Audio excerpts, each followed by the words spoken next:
Welcome to the What If podcast. We're sharing an ever-growing collection of stories from the Belmont entrepreneur community to inspire you to start and keep going. I'm your host, Elizabeth Gortmaker. Here we go.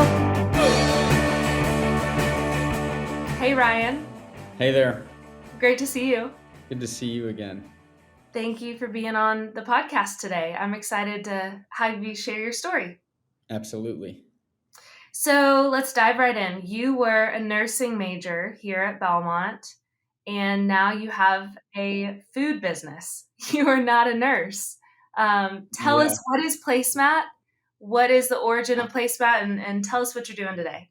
It's a great kind of leading statement. I am not a nurse and I am not a chef, but I now manage and run a food business. And it came from, kind of paying homage to the title of this podcast is What If is I remember it so like vividly. I was sitting in my apartment with my roommate as a nursing student, mad and upset with the work I had to do, and then also like the school work and the clinical setting and the nuances of something that I saw much differently. I simply asked, "What if your favorite restaurant could come to your home and cook?"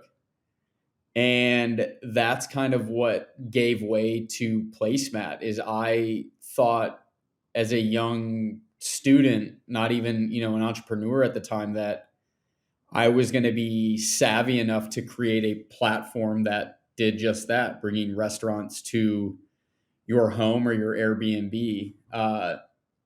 And that's how this whole thing got started. And that was actually, believe it or not, our very first dinner was 5 years ago on April 17th. So we just celebrated 5 years on Sunday, which is really special. There's been a lot of lessons, a lot of failures, a lot of growth, a lot of, so many things that I can talk all day about that have happened to me and others, part of the Placemat organization in the last 5 years. And I would not change it for anything.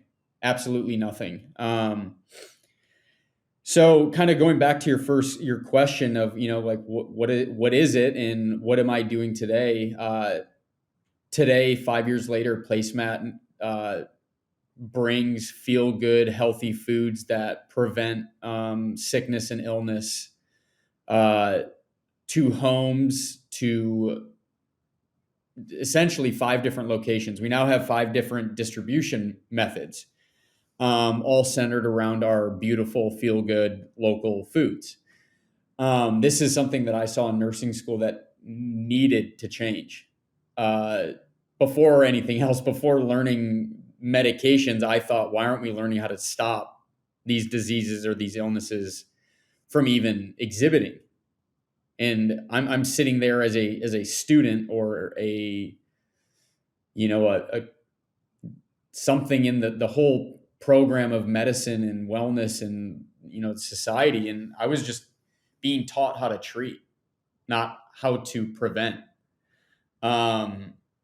And so, yeah, we started with the simple method and model of bringing chefs or your restaurant into your Airbnb as you were traveling Nashville. And that's now, like I said, 5 years later, it's ballooned. We started in the tourism economy just to get in, but now 90% of the people we cook for are residents of Nashville, Davidson County, and Williamson County.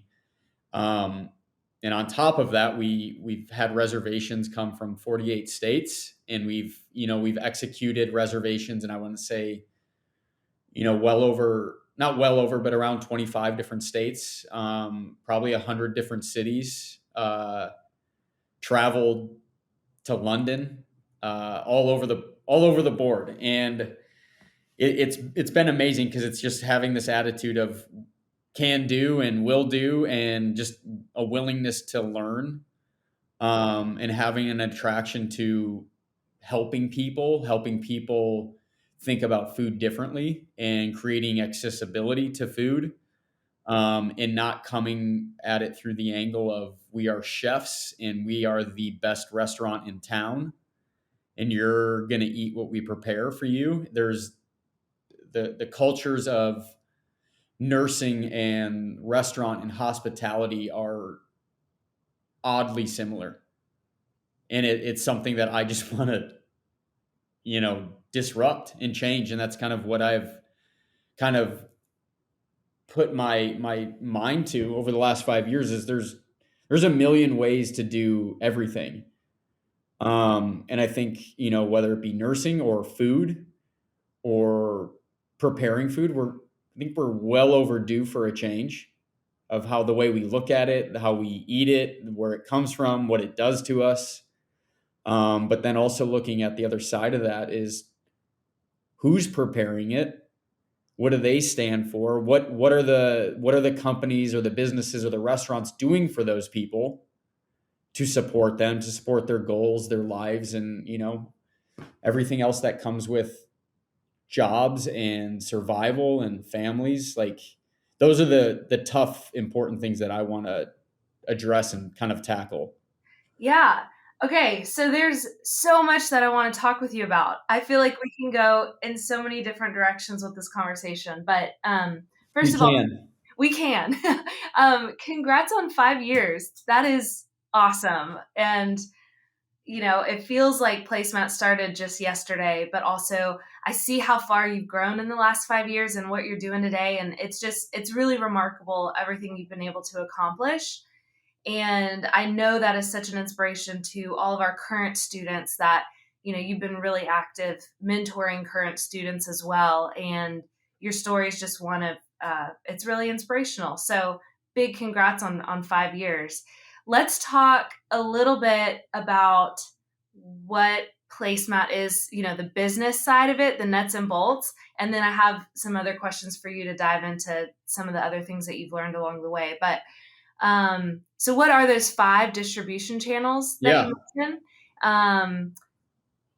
How many employees do you have? How does this business operate? If you're not a chef, like what does Placemat do? How are you making money? Yeah.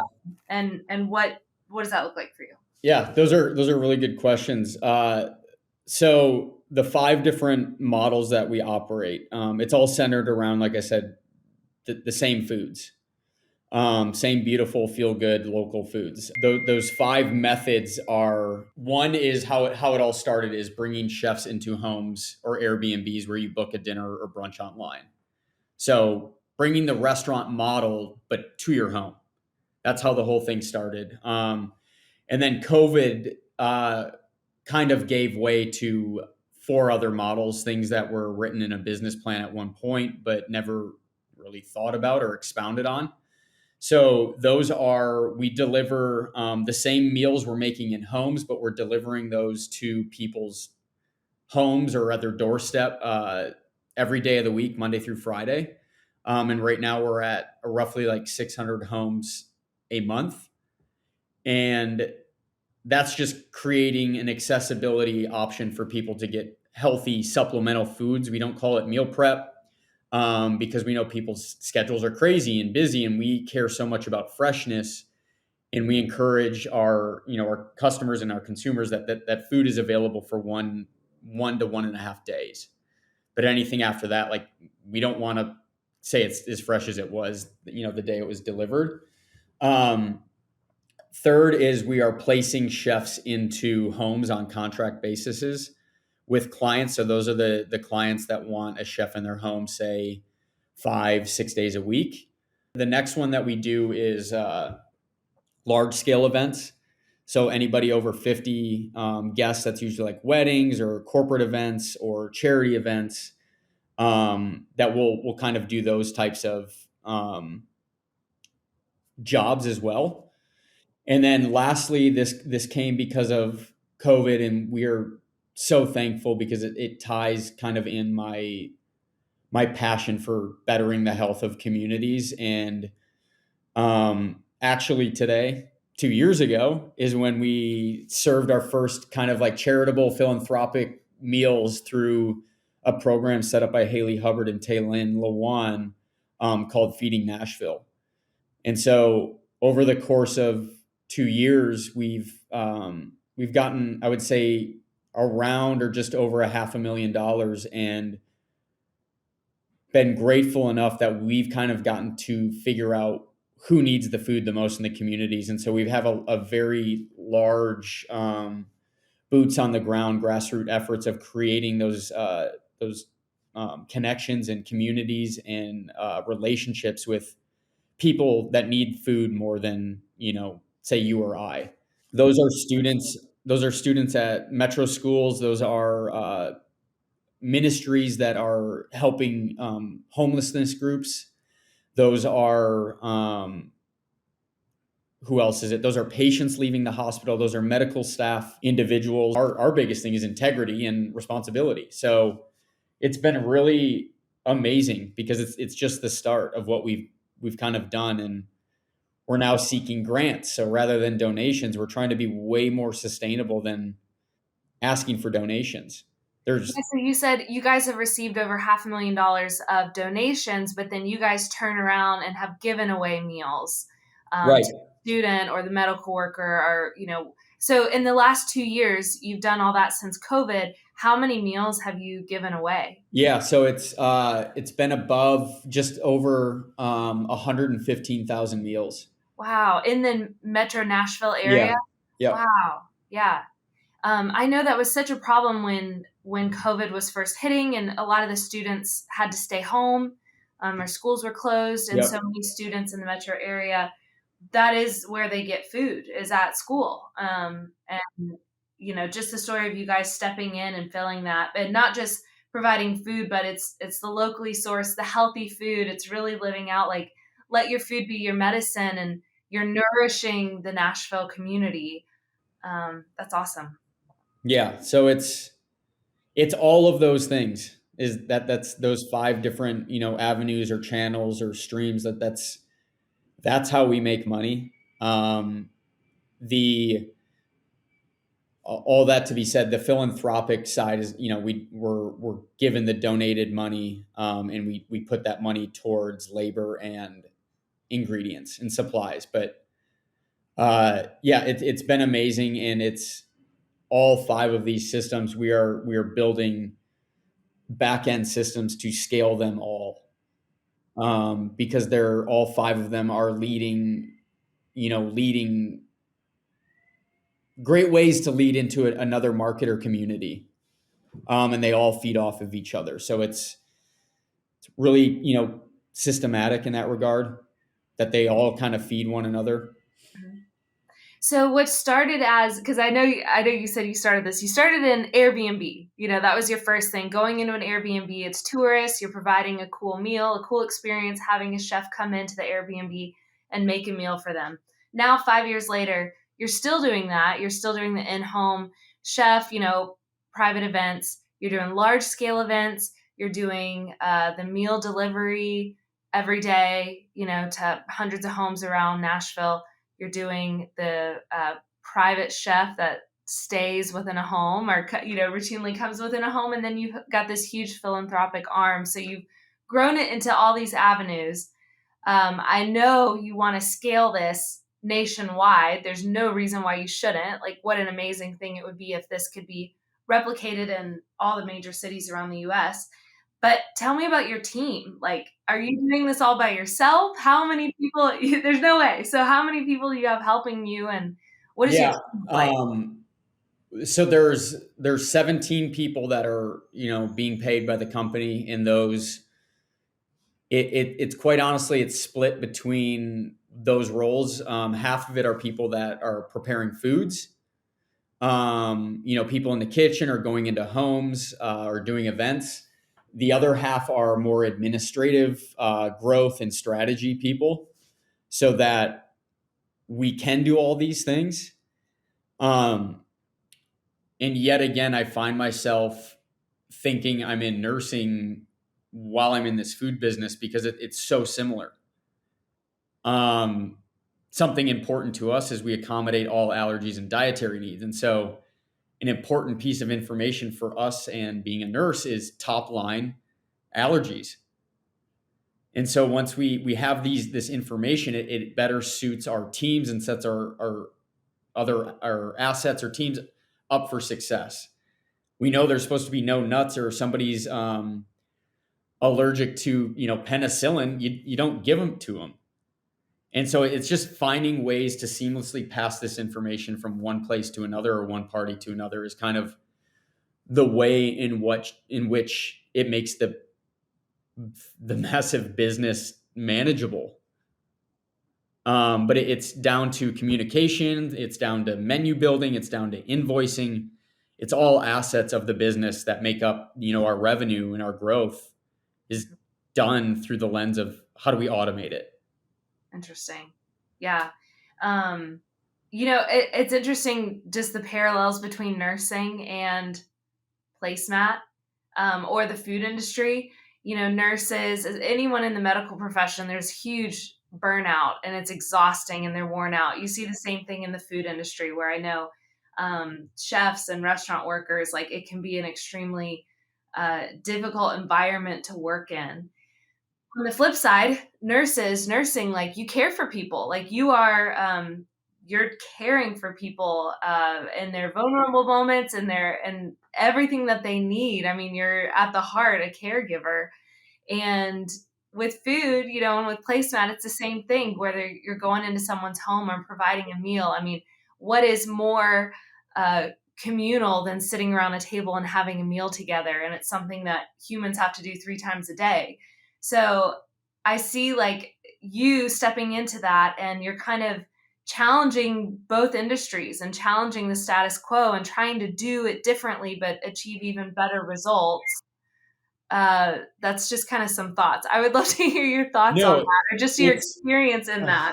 like I said, I can talk all day about this because I am so passionate, so dumbfounded, so like, how can I help the nursing side of Belmont rather than the music student? How do I help the nursing student?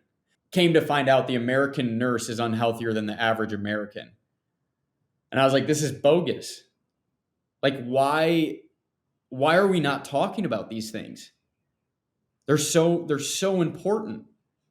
Um, so then, yeah, that fact just stuck to the front of my mind for the rest of today. But when you go to, like I kind of touched on it earlier, when you go into the back of a kitchen, the cultures of nursing, restaurant, and hospitality are all the same. Long hours, you're on your feet 12 hours a day. You're dealing with the customers at the table or the patients in the bed, which both rely heavily on a form of bedside manner. You never know who you're walking up to. You have to treat them with dignity, respect, all of those things. And you have to do a good job. Otherwise, it's either they're going to write a scathing review, or a patient might get sick or die. There's also a lot of drug and alcohol abuse. There's also a lot of unhealthy food choices, accessibility for food for someone working at a restaurant or a hospital. Like, they don't have good options. And, like, to me is like, why can't we change that? And I know some of the reasons why we can't, and some of the reasons why we can. It's things like that, but it's so fascinating to me. They are identical. And no one, I don't want to say no one, but very few people are sitting there and scratching their head and being like, this should be done a little bit different, a little bit more mindful, like, thinking. Um, so it is so bizarre to me, and it's so hypocritical. Like, it's a weird world behind the scenes in both of those professions. And I truly believe and am so optimistic that it will change and it can change. And I think it starts with who's leading that change. But also, when that change happens, giving the people that change is affecting, that ensuring that they have integrity, and you're treating them with compassion, and that this change is going to be better than what we're doing today. Um, the other thing is you cannot argue what food does to you.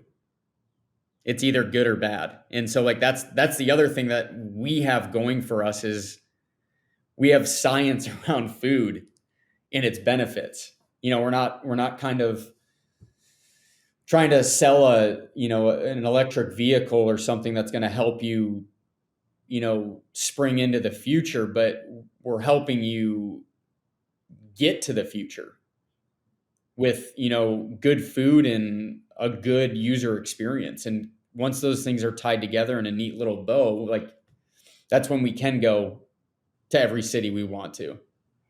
So let's talk about that, because your product with placemat, your product is the experience that you're selling, but your product is also the food. And Yeah. it's the actual food. So where do you source your food? Um, what talk about the quality and where you source it, and how that affects the bottom line, uh, but the mission behind that. Yeah. So there's two things, and this has come up recently in conversations with our team is what's the most important thing to placemat? Is it the food or is it the experience?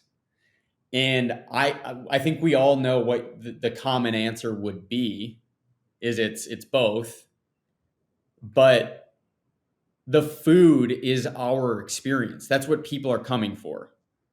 And it's really hard to swallow if you're on the administrative side, answering emails and taking phone calls. But those phone calls and those emails aren't happening without the food. And the food also has to be made by people that enjoy their work. And it's easy for them. They enjoy showing up. They enjoy the food that they're putting out. But if we don't have the people that are enjoying the work that they're doing or the food that they're making, the food's not getting out the door. We have no emails or inquiries or phone calls to take. And so it's like this, it's really this, it's such a balance. Um, but in terms of that, we're like your questions of where the food comes from. That's what makes up this experience because we're collaborating with community farmers, community partners, national suppliers, regional suppliers, and creating this cohesive story of supporting people that are along the same mission as ours, which is to nourish, inspire, and to create healthier communities through food. And so our partners, we're not married to any of them, but we support as many people as we can. And so Bloomsbury Farm, Nashville Grown, Sweeter Days Farm, Greener Roots Farm, Gifford's Bacon, Porter Road. Like I can go on and on and on. We have meat coming from Birmingham, Alabama. We have specific like Hispanic, Mexican heritage products coming from Austin, Texas. And Siete, if you guys have ever heard of them, they're a incredible business that I am inspired by every day. They want to become the Nike of food, which to me, it's like they can do it and it makes sense. Bonza noodles. It's a chickpea noodles. It's another national brand we utilize. Uh, like we will support anybody that kind of aligns with our same mission. But this also allows us to elevate our experience and our product. The food that we're delivering every day to homes across, the Davidson, Williamson counties is coming in biodegradable packaging from Good Start Packaging. So all of these companies kind of align in the same mission of sustainability. And that doesn't just mean in their little city, but it means, I think it's worldwide sustainability and empowering how we're going to get there together. It's really interesting. Like just the experience of eating local food and locally sourced food. I mean, it sounds so hipster, but it really does make a difference. I know with like the nutritional value of the food and even like eating within seasons. Um, your menu follows that. It's like if it's winter, we're eating winter vegetables and things that we can get. It makes the community stronger. Like if you're supporting the farms, Yeah. like now that farm can do way more. Like it's not complicated stuff. It's important right now in Yeah. the world. Like we're facing some food shortages and global supply chain and everything. It's kind of there's a lot of uncertainty with that, and so just kind of coming back to like local farms and I feel like placemat really touches the neighbor in so many ways, whether Yep. it's the customer, the student, the medical worker, and the producer, the farmer. It's like a full circle effect Yeah, there. and that's kind of a unique thing about the business is that everybody gains and wins. And that's really important to me because it's really hard to kind of poke holes in that. Um, there's a huge, I think, misconception about healthy foods and eating local is it's more expensive. Um, but if I can be brutally honest, is it's far more um, cost effective to support local and eat better than to pay for a $2,000 emergency room visit or a $20,000 surgery. Like that's an easy way to look at it. Um, again, I'm going to drop some nursing statistics, but 9 of the top 10 killers in the world can be argued that they're preventable through food.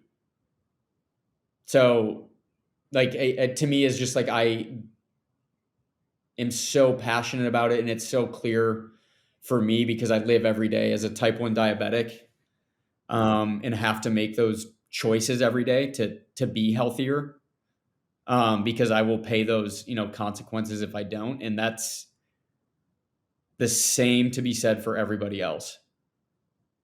And I believe it. And again, you just can't argue against what good food does. So, life as an entrepreneur, it's all encompassing. I think 5 years ago, you probably would be shocked to see what you're doing today.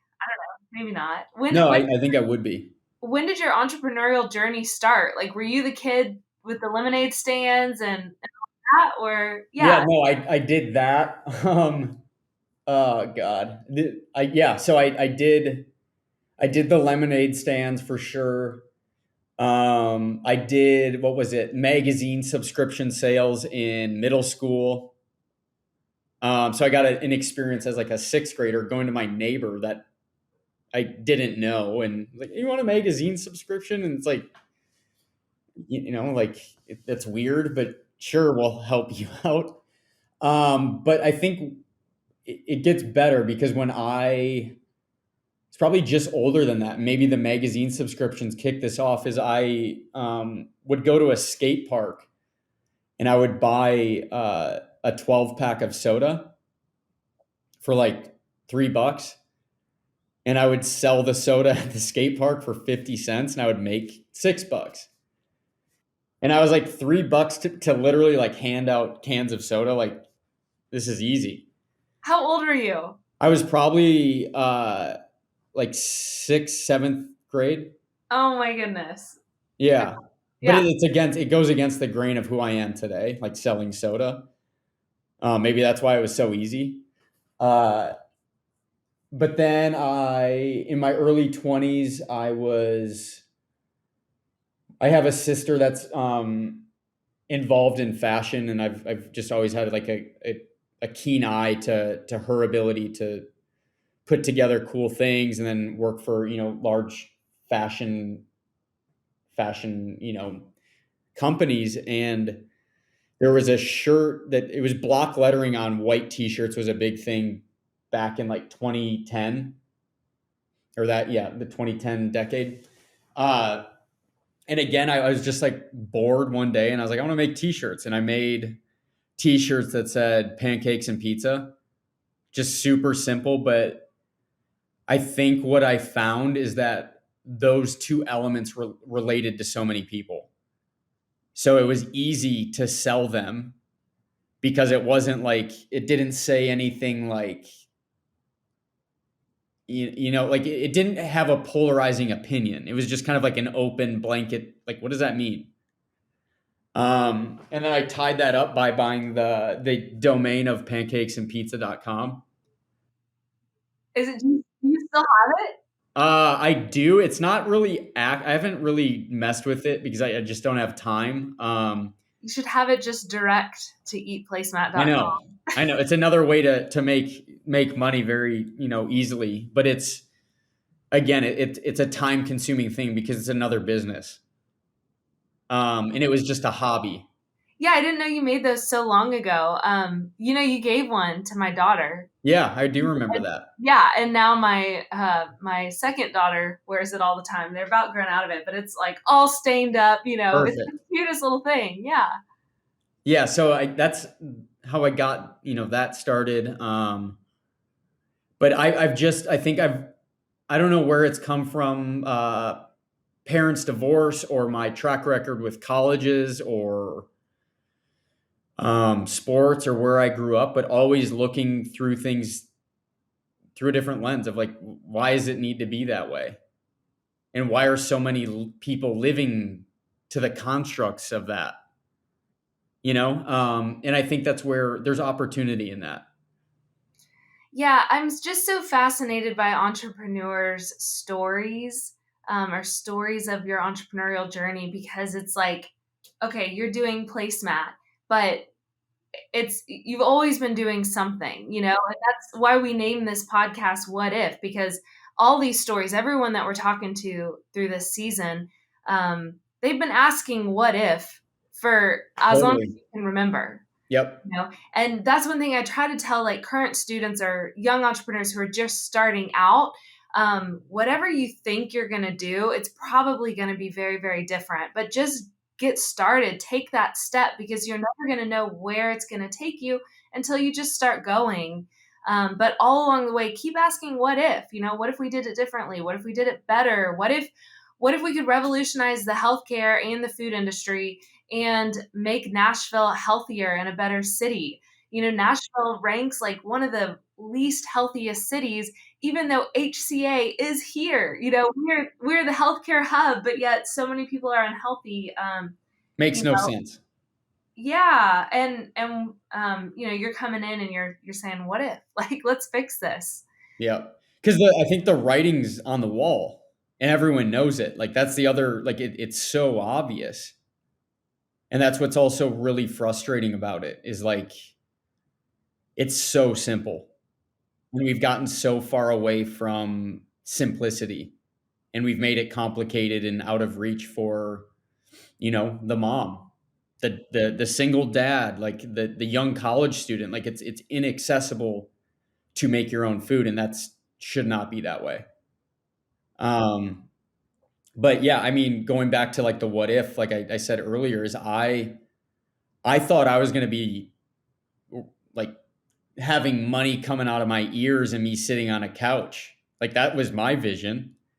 I thought I was going to be that entrepreneur that they tell you about in the movies. Like coming up with an idea and the next day you have $1 million. Like there's no such thing as that. And that very first dinner is I didn't have a chef. And so I had to go do it with my roommate, and I am so thankful for that because it's allowed me to hang into this for 5 years and create the vision of it without any outside influence. How much cooking do you do I do a in the lot. home? Yeah. Yeah, I do a lot. And there's also a lot of opinions in entrepreneurship, as you know, of what you should be doing and what you shouldn't be doing, and like it's chaotic in some regard because we all have these ideas, but then somebody else tries to tell you how to change your idea for the better, and it's like you don't know what the first idea is in my head, but you're already trying to change the idea. Um, but it's this, the ability to just push through and learn and believe in yourself. And I think the key word is to learn. I had nothing to lose 5 years ago, so I think that's why it was easier for me to jump into it. I had really nothing to lose other than my ego or my pride. Um, but it's just so important to me that sticking with it, the results are, you can't quantify what you learn or how much money there's no way to put that all under one roof. It's just, I'm so grateful and so fortunate that I've stuck it out and will continue to stick it out. And um, I feel so optimistic. I've gone in every day to that kitchen in April because we're implementing new systems and changes. And I want all of those changes and errors and failures to fall on me and nobody else. And if those failures, happen, great, I can wear that responsibility. But as far as implementing a new system or a process, is I want to be able to speak to it when people are hired. Like, this is our scalable solution that if I don't know how it works or what's going to work, I have no seat at the table to find new people. And so I enjoy it. I really, really, really do. And it allows me to stay on the product and the experience, and also be on the ground with these employees that are so valuable to placemat because I get to learn from them. Like, why are you doing it that way versus this way? Or, I get it. It's just staying close, which is really, really important, and not being that entrepreneur that's just cashing checks on a golf course or on a couch, Right. you know? Well, it's something that matters so much to you, though. The purpose and the vision and the mission when everything you're doing, you've got to be in it, yeah. You have to be. I think that's a really good reminder. And that's what I think might bother me is when people are, advisors or experts are saying you shouldn't be in there and you should be growing the business. And I'm like, you have no idea this is a huge system that has an opportunity to be giant. And don't it's like telling the founder or the owner, don't do this because You got to know your business. Excuse me. You got to know your business. Okay, so speaking about advisors, you've been back on campus this last year at Belmont mentoring students. You're one of our entrepreneurs in residence, so you're available to talk with students, encourage them, help them get their ideas off the ground. I know there's a lot of pitfalls, and at the end of the day, you really got to come back to your own gut and trust your own intuition. But the role of the mentor can be so important in a young entrepreneur's life and even in a seasoned entrepreneur, because you need to be surrounded by wise people who can encourage you, support you, and help you avoid pitfalls, that maybe they've fallen into in the past. So talk to me a little bit about your earlier days when you were just starting out 5 years ago. You had this crazy idea. You weren't even a chef, but yet you just went for it. What was the role of the mentor? Did you have people in your life who were encouraging you? Or did you find other entrepreneurs to kind of help you, since that was a whole new world for you? yeah, it's a good question. And Belmont was a huge facilitator for that. A previous EIR, Dan Hogan, is somebody that I communicate with still to this day. And I think what is so important for me and other entrepreneurs out there is that you talk to people that have been there before. They have demonstrated and proven success, because I think there's, like I said earlier, there's a lot of experts out there that want to give advice, but they're the ones sitting on their couch without a job, they just want to talk and talk about ideas rather than Dan Hogan selling a company for X amount of million. I trust that. in the demonstration of his leadership, his communication, his expectations for deliverables. Um, but I think surrounding yourself with like-minded people it is so important. Another real important thing in terms of advisor mentorship or investment is to hang on to as much control as you can for as long as you can. Like I'm like that's another thing that I'm so thankful that I have been able to hold out for, because there's been so many times on so many occasions where I could have, I don't want to say given up, but like made that decision and it could have impacted even this conversation. Um, and I think 5 years is still a little too fast to find somebody. Is there any is there any like outstanding piece of advice that you've received over the last 5 years that really helped spur you forward? Well, yeah, there's two things. So one of my favorite books is The Alchemist, and it's not really an entrepreneurship book, but it's kind of like it's not a self help book, but it's like a self guide book. But the biggest message that I get out of that is that you're always going to face hardship and confusion and hard times or expectations not being met. But if you plug away for, another hour or another day, or you take another 100 steps, like you never know when you're on that cusp of that thing coming to fruition. And so the biggest thing that I don't want to have regret. And so like I don't want to regret that I didn't push a little harder or work a little harder, because there's been dozens and dozens of times where I've wanted to quit.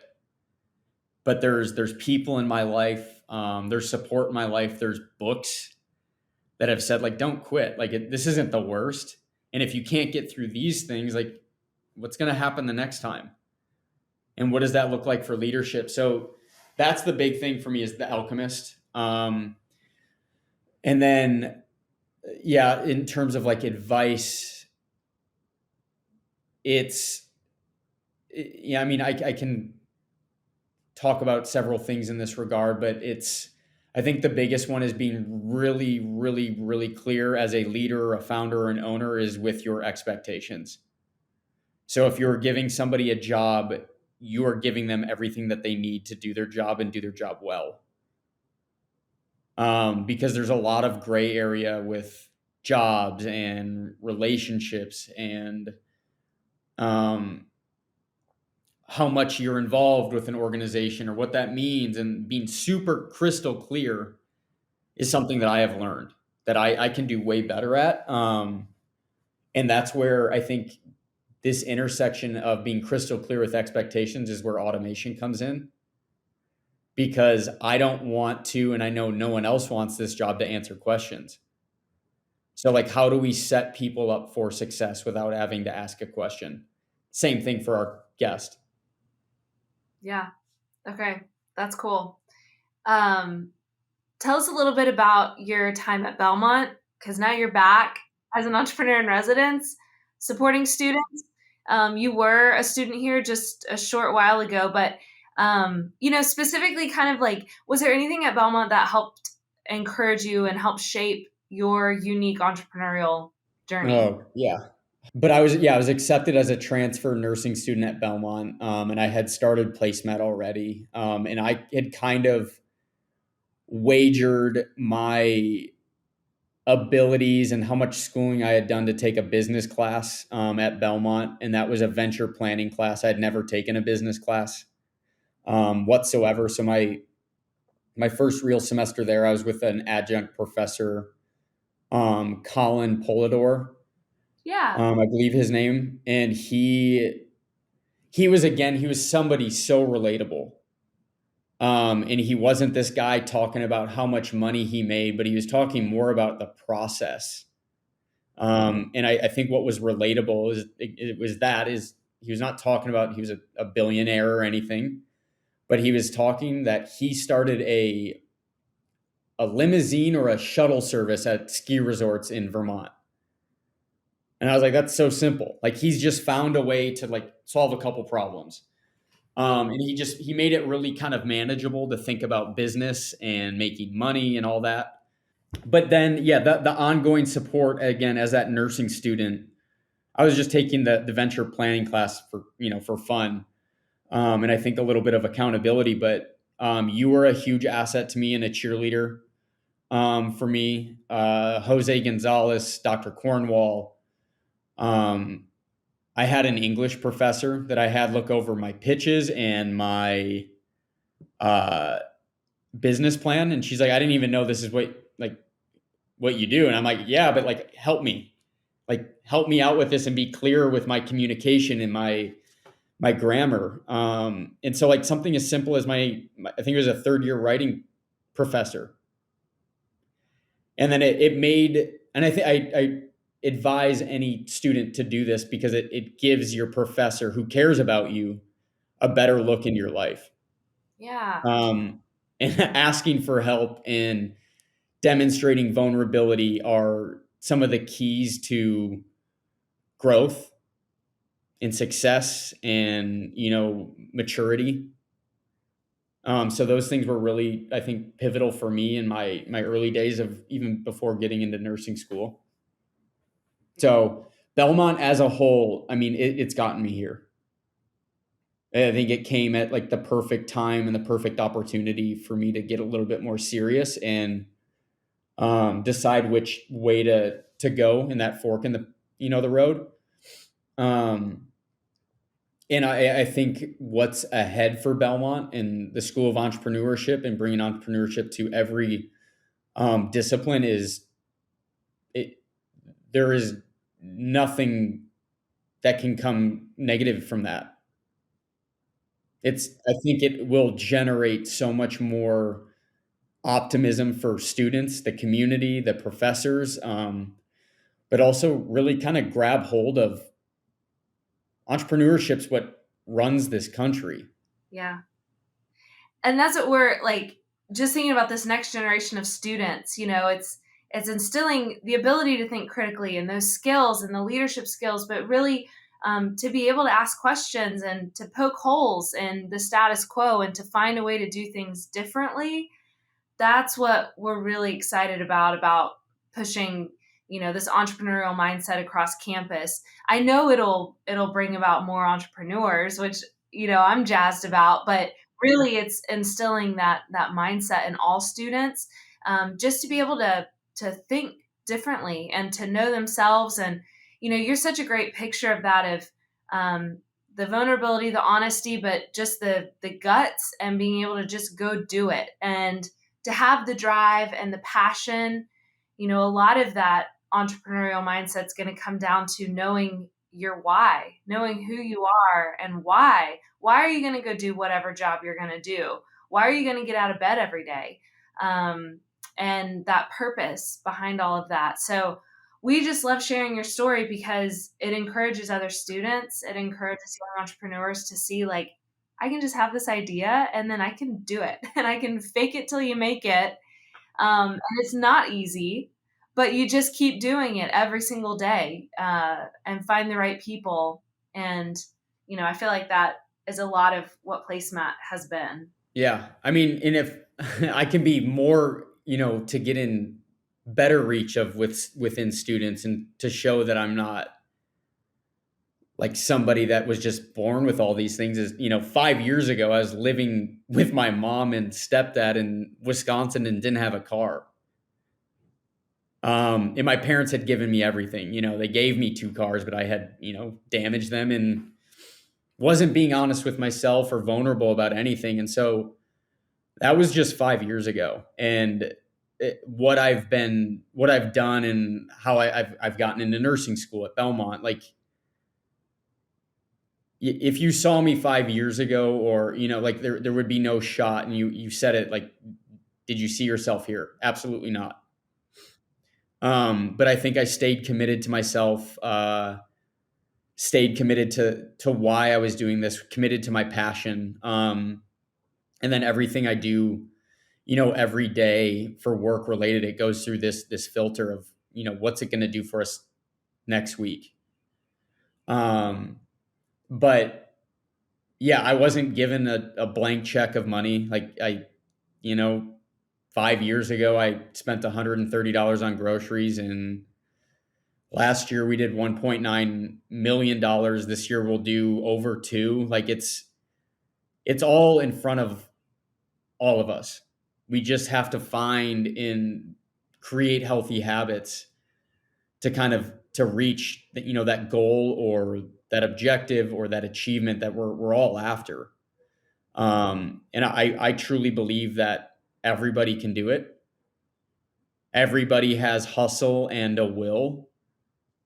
Um, and so like let's utilize those things rather than like wishing we had money or a connection or something. Like Just go do it. go do it and like go learn and practice humility because we're all humans at the end of the day. And if you make a mistake, apologize, like own up to it, communicate about it, because you don't want somebody saying when you leave or after the meeting or whatever, and like you see what he did or what they like it, just clear it.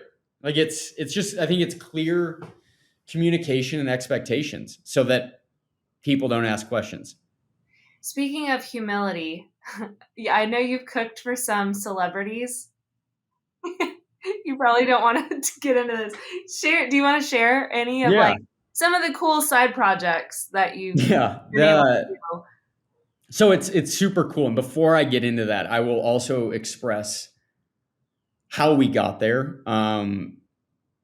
It's hard work and dedication and believing in yourself, all those kind of things.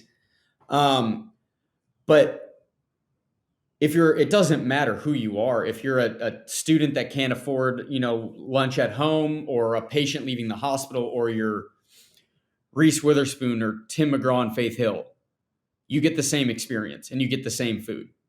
And that's something that's really cool and unique about what we do, is that we don't roll a red carpet out for some of these celebrities. We treat them with dignity and respect, and we tell them, here's our service, here's our offerings. Again, setting those clear expectations, and being professional about it, because that's what they want. They want you to tell them what you are able to do, not saying, oh, we'll do whatever you want, and then never meeting their expectations. So it's being very deliberate in nurturing those relationships and never asking them for anything, not asking for a photograph the first day I'm in their kitchen cooking them meals. And I think that comes from bedside manner of being a nursing student, treating somebody when you walk into their home with like dignity and respect, and asking them about their day. But yeah, so back to your question, the people we have cooked for it's everybody from the Metro student to A-list celebrities.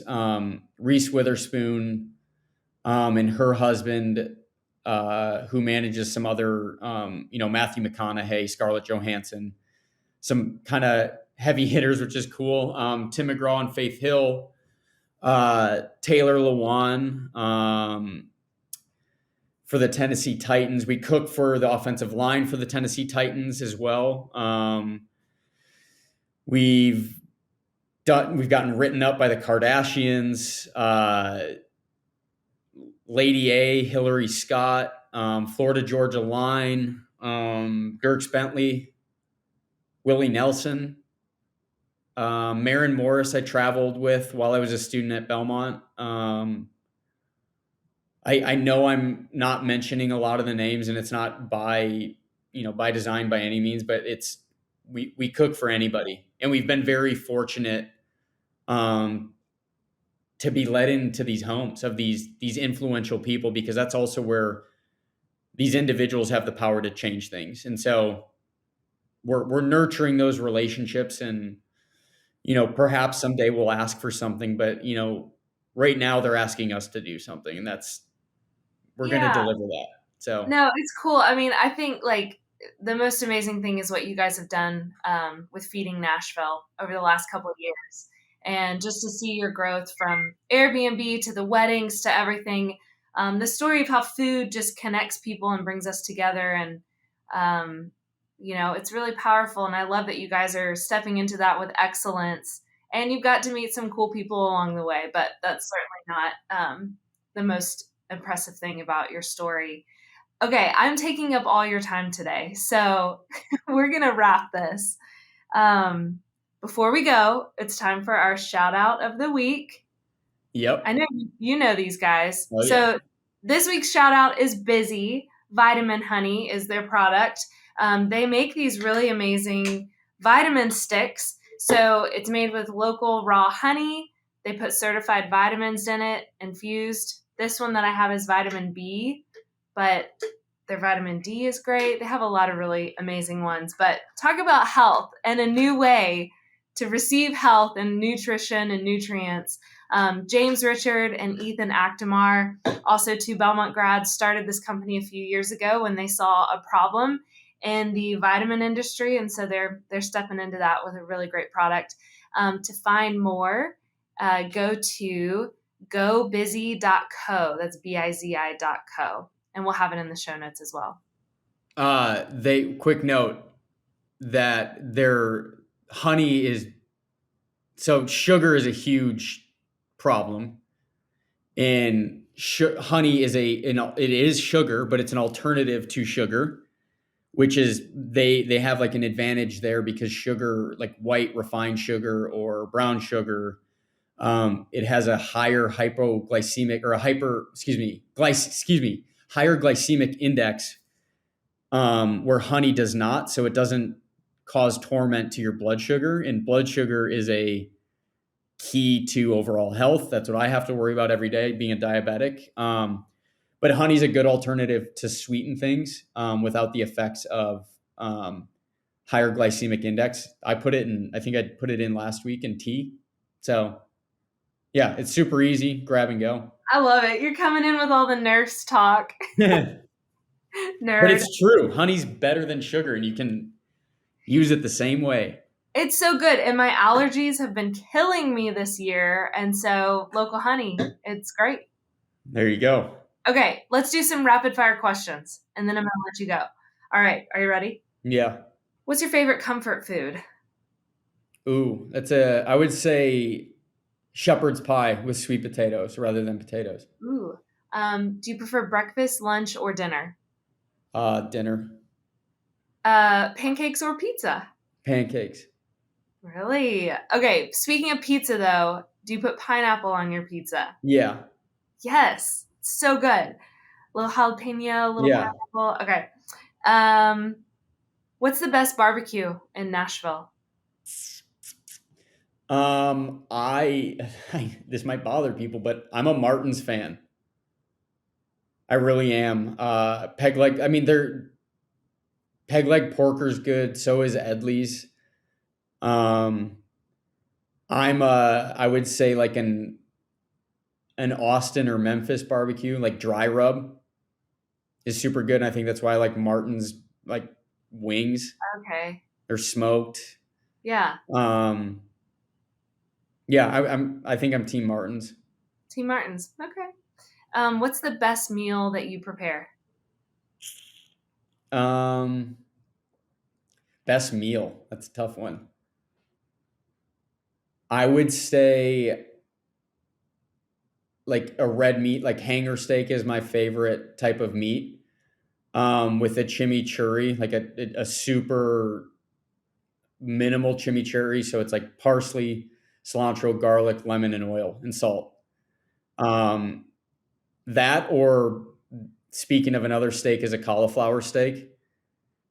So yeah, I love cauliflower, and I love that you can make a big, beautiful, like charred, you know, hunk of something that it doesn't resemble steak or meat, but it satisfies that kind of that need for it. You can get really crazy with flavors too. What's a dish that everyone should have in their toolbox? Like on what to be able to make. Yeah, like a solid thing that everyone needs to know how to make. Uh, I would say I'll say it blanketly as a like sauce, like any like know how to make sauces. Um, but to that is know how to make like a chimichurri because you can. Yeah. It's not just for meat. Like you can use it with anything. Yeah. and it allows you to, one sauce can live on 20 different things. I love that answer. I used to hate salads until I started to learn how to make salad dressing. Yeah. And once you make your own, yeah. Yeah. Okay, Same it's thing. all about the Dressings, sauce. marinades, sauces. All right. Here, I did not submit this question. This question came from someone else. What would you have as your last meal? Oh, I don't like that. It's kind of a morbid one. Yeah, it is. Well, I've looked at these, like what some of these people or what last meals have been, and it's been crazy what people get as their last meal. But my last meal, I would say maybe something made by my mom or my dad. Oh, Yeah, yeah. I think that makes me feel good saying that rather than like steak and potatoes and a Yeah. piece of banana pie. Like, Something reminiscent. yeah, nostalgic. Yeah, I'd say something like that. Okay. Stroganoff by my mom, or yeah. Yeah. Last question. Where are we going to see you in 5 years? Oh man. Rapid fire. Uh, yeah, that's a really good question. I would, I have goals is to, I would say, sell off some of Placemat. That's one of those goals, and whether that be maintaining a position on the board or as a CEO or something. That's I think the first one, and then the second one is politics. Really? Yeah, I'm motivated to change things. Are you going to what are you running for office? What are you Yeah, doing? I would, but I haven't even looked at to how that goes. How you get started on that. But I just I feel accomplished with where I'm at today. Yeah. And I'm not satisfied yet, but I right now I don't see myself being happy working in another company. It would either be politics or traveling or helping my girlfriend or my family or starting something again. Yeah. But yeah, I think politics really motivate me. It's interesting. Yeah, Okay. Well, you got 5 years to figure it out. I know. Ryan for president. Yeah, right. Thank you so much for being on the Yeah, podcast today, thank you. sharing so much. We just love your story. We love what you're doing. I know you've got some amazing things in your future. And, I think I speak for all of Belmont when we say, huge congrats for the last 5 years. We can't wait to see where you go next. And you're awesome. Thanks, Ryan. Thank you so much, Elizabeth.